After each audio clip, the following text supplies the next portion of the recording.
Good morning everyone, আমি শ্রেষ্ঠা। আশা করছি তোমরা যে যেখানে আছো সবাই খুব ভালো আছো।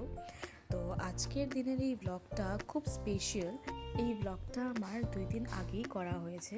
তো যাই হোক, তোমরা হয়তো থাম্বনেল দেখে বুঝেই গেছো এটা আমার বাবার বার্থডে ছিল, আর সেই জন্যই এই ব্লগটা করা। তো যাই হোক, এখানটা দেখো আমি আর মা পুরোপুরি প্রিপারেশনে লেগে গেছি।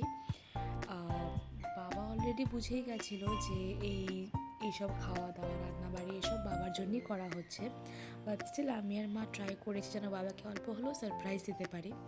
তো যাই হোক, অফকোর্স 3জনে একসাথে থাকি তো ওটা তো বোঝা খুব ন্যাচারাল।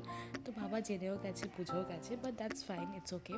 তো যাই হোক, আমরা প্রিপারেশন করছিলাম, মানে আমরা যেগুলো রান্না করছিলাম, যেহেতু নিরামিষ ছিল আর 16 ফেব্রুয়ারি বাবার বার্থডে ছিল, সেদিন শিবরাত্রিও ছিল, তো আমিষ তো আসার কোনো কথাই নেই।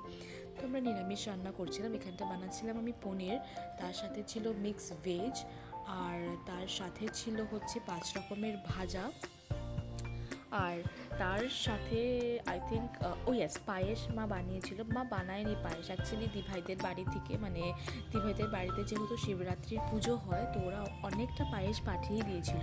তো মা আর এক্সট্রা করে তার জন্য পায়েস বানায়নি, বিকজ এত মিষ্টি তো কেউ খায় না, তো ওটা ওয়েস্টই যেত। তার থেকে বেটার যেটা আছে ওটা দিয়ে বাবাকে একটু দেবো আর কি, আর বাবা তো মিষ্টি খায় না, তার জন্য আর এক্সট্রা করে বানায়নি। আর যাই হোক, এইসব টুকটাক খাবার দাবার ছিল। তো আমার ইয়েস ভেজ ডাল ছিল, অ্যান্ড দ্যাটস ইট, বিকজ অত বেশি রান্না কিছু করিনি। এত সকালে অফিসের টাইম ছিল, বাবা অফিসে বেরিয়ে যেত, তো তার জন্য আমাদের কাছে সময়ই ছিল না। তো তাড়াহুড়োর মধ্যে যতটুকু হয় ততটুকু করেছিলাম। আর তারপরে আমি আর মা জল ঢালতে আমাদের যেতে হতো, তো তার জন্য আমরা তাড়াহুড়োতে যতটুকু পেরেছি আমরা করেছি।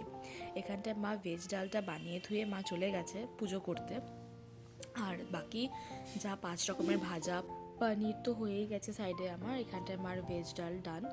তো যাই হোক, এখন বাকি মা আই থিঙ্ক মিক্স ভেজটাকে কাটছিল, বিকজ বাবাকে ওদিন আমরা কিছু করতে দিইনি। জেনারেলি ডেইলি তো বাবাই করে, বাবাই সব সবজি কেটে দেয়।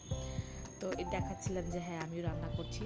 তো যাই হোক, তো এখানটায় এই টুকটাক প্রিপারেশন চলছিল। আমি হলো কাল রাতে, আগের দিন রাতেই আমি একটা কেক বানিয়ে রেখেছি, তো যেটা সুগার ফ্রি ছিল, বাবা যেহেতু খাবে তার জন্যে। তো ওই কেকের ভিডিওটা আমি দিব, পোস্ট করব ইউটিউবে।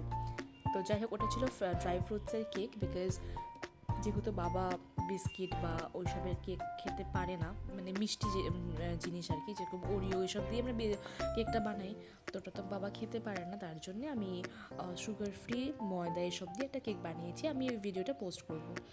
তো যাই হোক, এখানটা আমার পনির ডাল, ওদিকে ভেজ ডাল হয়ে গেছে। এখন খালি 5 রকমের ভাজা করবো, আর ওইদিকে মা বসিয়ে দেবে মিক্স ভেজটাকে।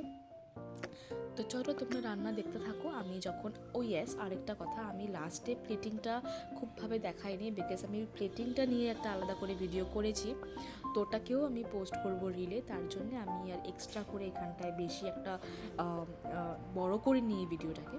তো এই তোমার পনির এখানে হয়ে গেছে, এখন ভাজা করব, আর তার সাথে মা সাইডে মিক্স ভেজ বসিয়ে বাকি তো পুজো করতে চলেও গেছে। এবার বাকি যতটুকু আছে সেটা আমি কমপ্লিট করব, কমপ্লিট করে বাবাকে সুন্দর করে খেতে দেবো। তো যাই হোক, তোমরা চলো দেখতে থাকো। আমি কিন্তু খুব একটা বড় করে নিয়ে এই ভিডিওটা ছোটোর মধ্যে রেখেছি। এই তো আমাদের মিক্স ভেজ ওখানটায় বসে গেছে, আর এখানটায় 5 রকমের ভাজা আমি করবো।